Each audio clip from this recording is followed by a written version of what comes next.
Did you know that certain seemingly harmless daily habits might actually be accelerating your aging process? The reality is many behaviors we once relied on to stay efficient or feel safe can slowly undermine our well-being, mental sharpness, and self-sufficiency as we get older.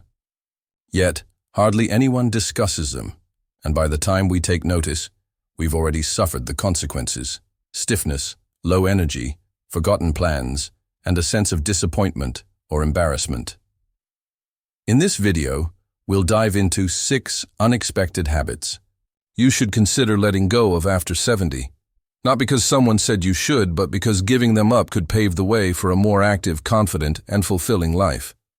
These aren't vague recommendations or far-fetched ideals. These are routines that many seniors fall into without realizing it. And shifting them now could help you feel more like yourself again. Stick around until the end, because you'll likely recognize a few of these patterns in your own life, and you'll leave with simple strategies to shift them. Begin today. If you haven't subscribed yet, now's a great time to do so, and turn on the notification bell so you won't miss any upcoming videos. Your support allows us to keep producing helpful, uplifting content. Now let's jump in. Number 1. Avoiding muscle strengthening activity. A common misstep after 70 is thinking that it's safer to slow down and reduce physical effort.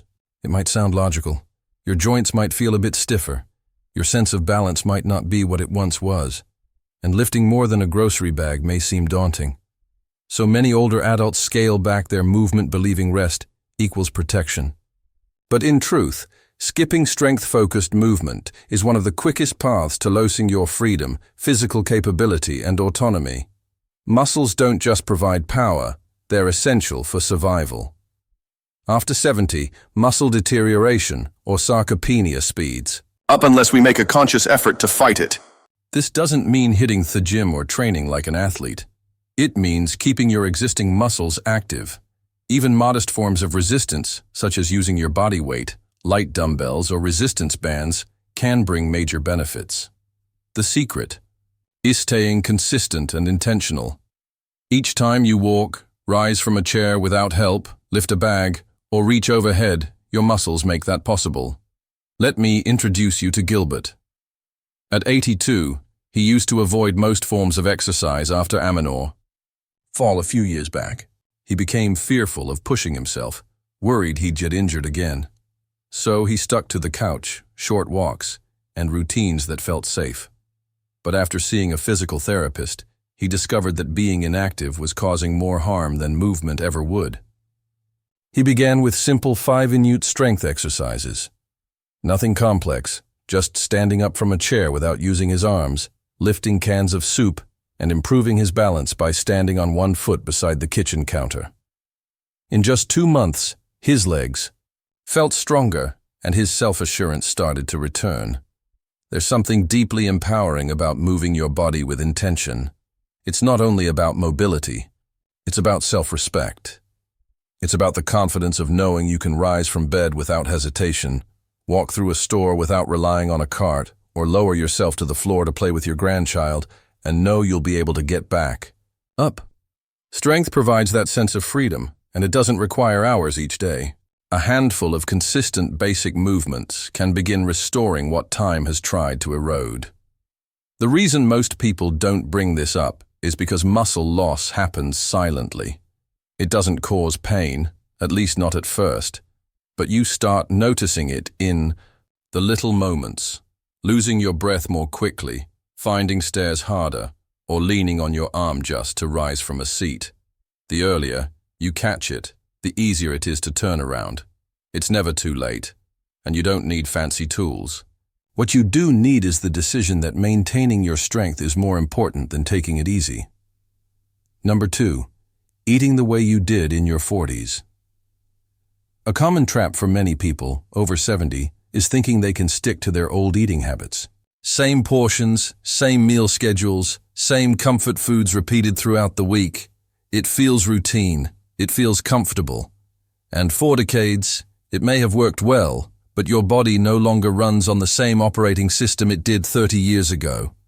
Your metabolism has slowed down, digestion may not be as smooth, and your nutritional requirements have shifted. Still, many people eat out of routine instead of actual hunger. And that quiet pattern can lead to weight gain, low energy, and creeping blood sugar issues. The reality is, once you're over 70, each meal counts more. You may not need as much food as before, but your body craves more of the right types. Nutrient-dense, easy-to-digest foods that fuel your bones, brain, and stamina. That means dialing back on big portions of heavy meats, refined carbs, or processed snacks, and instead focusing on smaller, balanced meals filled with fiber-rich veggies, lean protein, healthy fats, and hydrating fruits. It's not about going hungry. It's about nourishing your body based on what it needs now, not what it needed decades ago. Let me share Scarlett's story. She's 75 and had never really put much thought into her eating habits. 3 generous meals a day, just as she'd always done. But over time, she began to notice a change. After dinner, she often felt bloated. Her afternoon energy dipped, and her clothes didn't quite fit like before. Her doctor didn't lecture her. He simply suggested a new approach: reduce portion sizes slightly, include more vegetables, and start paying attention to her body's signals of fullness. In less than a month, she didn't just lose a little weight. She felt more alert. Her sleep improved, and she mentioned feeling more emotionally balanced in ways that surprised her. This isn't about going on a diet. It's about making gentle adjustments. Just like you wouldn't still wear shoes from your 30s, your eating habits need to evolve with your body, too. With age comes experience, and that includes being wiser about what and how you eat. Eating a bit less isn't about denying yourself. It's about being smarter with what you give your body. It's about offering it what it truly needs while cutting out the excess that weighs you down. When your meals are mindful and well-balanced, your body begins to respond with increased energy, clearer thinking, and a more stable mood. And here's something that deserves more attention. It's completely okay to create new eating habits in this chapter of life. In fact, it's an act of self-care. You're not letting go of food enjoyment. You're building a healthier, more supportive relationship with it. You're learning what genuinely satisfies, what keeps you going, and what makes you feel your best. That kind of insight isn't just beneficial, it's empowering. If you're still watching, and this message is resonating with you, leave a comment saying number 2 below. I'd love to know you're with us. And if you haven't already, consider subscribing and hitting the bell icon so you never miss a video. Your encouragement helps us keep making helpful, thoughtful content just for you. Now let's keep going. Number 3. Withdrawing from social connection. After 70, it can be surprisingly easy to slip into isolation without fully realizing it. You might go out less, cancel plans more frequently, or convince yourself that staying home is more comfortable. Sometimes it's due to physical challenges. Other times it's emotional. You might feel like you have little to offer these days, or maybe people don't check in like they once did. So you slowly pull back. You tell yourself the quiet is nice, that you're content. But the reality is that social isolation can have serious effects on your health. Loneliness isn't just an emotion. It's a genuine health concern. Research has found that a lack of connection in older adults can contribute to depression, memory issues, and even a greater chance of heart-related problems. The brain flourishes through connection. And when those regular interactions fade, the mind tends to turn inward, often in ways that aren't helpful. Casual chats, shared laughter, even a brief phone call. These are like workouts for your brain. They keep you mentally alert, emotionally balanced, and most importantly, they reinforce your sense of worth. Let me introduce you to Sylvia. She's 80 and gradually distanced herself from her social circle after her husband passed. At first, she believed she just needed space. But what began as a few months soon stretched into years. Her mind felt cloudy, her days began to blur, and her motivation declined. Her daughter gently nudged her to try a weekly senior yoga class. Just as a change of pace, Sylvia was reluctant, but she went. And what truly surprised her wasn't the physical activity. It was the connection. Laughing before class, chatting afterward about their week. It brought a sense of joy and vibrancy back into her world. She hadn't realized just how much she'd miss being around people. Now, this doesn't mean you need to sign up for multiple groups or attend loud social events. It simply means finding little ways to stay in touch. A standing phone call with a friend, a walk around the block with a neighbor, a community group at church, or even an online interest group. These small moments of connection work like emotional nutrients. They lift your spirit and remind you that you're not walking this journey alone. And the more connected you are, the stronger and more balanced your mind and body become. What makes this tricky is that isolation can feel safe. It's quiet, familiar. But there's a difference between enjoying your own company and slowly disconnecting from the world. One replenishes you, the E. Other slowly depletes your energy. You have so much to offer. Your stories, your kindness, your sense of humor, and others are enriched just by your presence. Even if you don't always see it, when you reach out, it's not just for your benefit. It's also a quiet reminder to someone else that they're not alone either. Number 4, brushing off minor health issues. One of the most risky patterns that can develop after 70 is ignoring small physical symptoms simply because they seem unimportant or familiar. A bit of lightheadedness, some mild chest pressure, or just feeling more tired than usual in the afternoon, may chalk it up to aging. You don't want to make a fuss, don't want to worry anyone, and honestly, you're tired of visiting doctors, so you say nothing. But dismissing these subtle signs can have serious consequences, especially later in life when early detection is key to preventing bigger problems. As we age, the body becomes more fragile, but it also becomes more communicative if we're paying attention. Symptoms you once brushed off can now carry greater weight. That bit of swelling in your ankles could be your heart sending a warning. Occasional forgetfulness might not just be a harmless lapse. It could be an early indicator of something more serious. And the more time that passes, the harder it becomes to treat, manage, or turn things around. Catching potential issues early doesn't make you anxious. It makes you smart. It gives you choices and a sense of control. 2 things that are truly worth holding on to. Let me tell you about Walter. He's 78 and had always seen himself as resilient. He avoided doctors whenever he could and rarely worried unless something truly hurt. But eventually he noticed his vision was getting fuzzier and a tingling sensation started in his feet. He dismissed it as normal aging. It wasn't until his daughter urged him to get checked that he discovered he had early-stage diabetes. Because they caught it in time, he was able to manage it with changes in diet and exercise. But his doctor didn't sugarcoat it. If he delayed much longer, it might have progressed beyond control. You are the most tuned-in expert on your own body. When something feels off, unfamiliar, or unusual, you have every right to take it seriously, not out of fear, but out of responsibility. Not all health concerns arrive with blaring alarms. Some creep in quietly, and as we get older, paying attention to those quiet signals becomes even more crucial. Acting early can lead to faster healing, fewer medications, and a better quality of life overall. That also means trusting your instincts. If you feel like a medical professional isn't listening or taking you seriously, you're absolutely entitled to ask more questions, get another opinion, and advocate for your well-being. You've spent a lifetime caring for others. Now, it's time to extend that same attention to yourself. No one else lives inside your body. No one else knows what it feels like from your point of view. So when something feels off, don't stay silent. If you're still watching this and you found this message helpful, drop a number 4 in the comments to let me know you're here. And if you haven't subscribed yet, now's a great time to do it.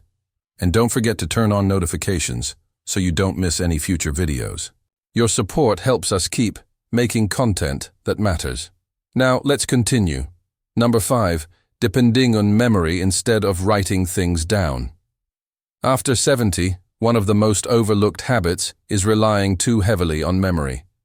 Maybe you've always remembered birthdays, appointments, and medications without needing reminders. And for most of your life, that worked just fine. So, you keep at it.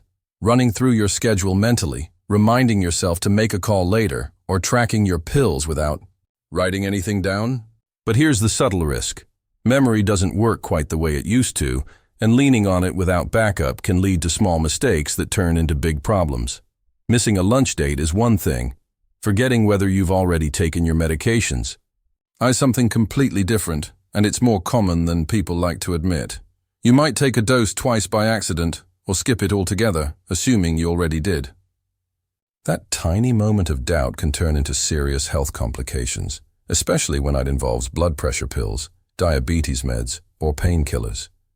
But let's be clear, writing things down isn't a sign you're slipping. It's a sign you're being smart. It's a way to safeguard your well-being and ease your daily mental load. Let me tell you about Bill. He's 73 and always took pride in his sharp memory. He managed the family finances, remembered every important date, and never relied on calendars. But after forgetting a specialist appointment and missing his morning meds twice, in a week he knew something had shifted. At first he felt ashamed, like he was admitting defeat. But after starting a simple notebook and using phone alarms, he discovered he wasn't just more organized, he was less anxious. He said it felt like he'd finally put down a heavy weight he didn't realize he'd been carrying. Our brains are doing far more than we give them credit for, and with decades of knowledge in life behind you, it's completely normal for short-term memory to slow a little. That doesn't mean something's wrong. It just means your system needs a bit of help. Keeping notes, posting a calendar on the fridge using a pill box, or setting a few digital reminders. These aren't signs of forgetfulness. They're smart ways to ensure you're staying on top of things without relying solely on memory. What often surprises people is how freeing it feels to get tasks out of their heads and into a visible system. It clears mental clutter, eases stress, and brings a greater sense of confidence. You stop second-guessing yourself. You stop running the same to-do list in your head on repeat. Instead, you trust the tools you've set in place, and your mind can finally breathe a little easier. Number 6. Avoiding technology entirely. One of the most limiting habits many people over 70 fall into, often without noticing, is completely turning away from technology. Maybe it feels too complicated. Maybe you've tried before and felt overwhelmed. Or maybe you've told yourself it's just not for you. You might say things like, "I don't need all that," or "I'm too old to learn," or "I've gotten along just fine without it."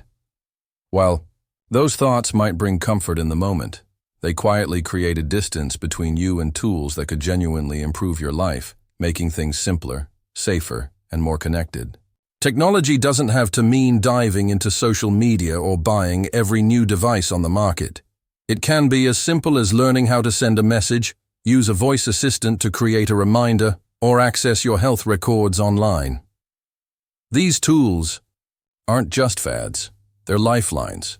They help you manage your prescriptions, stay connected with family, get assistance in emergencies, and find information in seconds. By refusing to engage with IT at all, you're not avoiding pressure. You're increasing your reliance on others. Let me tell you about Louise. She's 79 and used to call her daughter every time she needed to check her appointment schedule or look up a medication refill. Her daughter always helped, but Louise felt more and more dependent. One day, her grandson showed her how to use the calendar and reminder apps on her phone and how to access her site for refills. It wasn't smooth at first. There were missteps, questions, and a few moments of doubt.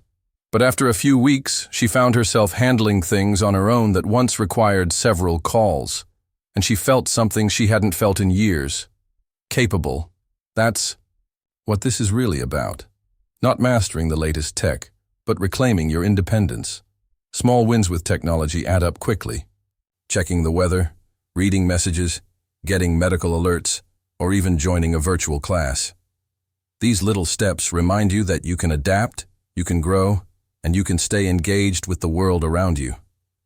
You don't need to be a tech expert. You just need a little curiosity and someone patient to help you along. And if you've ever felt embarrassed or frustrated for not knowing how to use something, let that go. Everyone starts somewhere. No one expects you to understand everything right away, but giving yourself the chance to learn is what counts most. Technology is not the enemy of aging. It's a powerful partner, and the more open you are to it, the more possibilities you create for yourself in return. If you're still watching this video and finding these insights useful, please comment number 6 below to let me know you're here. And if you haven't subscribed yet, I suggest you subscribe and turn on the bell so you don't miss any videos. Your support helps us continue creating helpful content to inform and encourage you. Now, let's move forward. Final thoughts, sharing, and onwards. As we wrap up this video, take a quiet moment to reflect on what we've covered together. Which one of these habits do you recognize in yourself? Which one surprised you? After 70, the rules of the game change, and yet nobody hands you a new playbook. That's why it's so easy to settle into routines that feel familiar, but gradually wear down your health, your independence, and your peace of mind. But here's the reality. It's never too late to change course. You don't need to transform your whole life in a day. Simply identifying the C6 pitfalls and choosing to take one small step away from them can lead to greater clarity, more energy, and renewed confidence. Whether it's adding a bit more movement into your routine, modifying your diet to reflect your current needs, or finally asking someone to show you how to use that new phone, you're not falling behind. You're learning how to move forward with purpose. Aging doesn't mean stepping aside. It means stepping up with the wisdom you've gained and using it to shape the rest of your life into something lighter, steadier, and more fulfilling. These habits may appear minor at first glance, but every decision you make in favor of your well-being is a powerful reminder that you still matter, that your time still has value, and that some of your best moments are still ahead. Thank you for being here with us today. We'd love to hear your thoughts. Leave a comment below and share one thing that stood out to you today and how you plan to apply it. Your voice matters to us, so don't hesitate to join the conversation. Reading your responses brings us both motivation and joy. If you enjoyed this video and found it useful, please like, subscribe, and share it with others. Your support allows us to keep creating meaningful content to inform and uplift you. Thanks again for watching, and we hope to see you in the next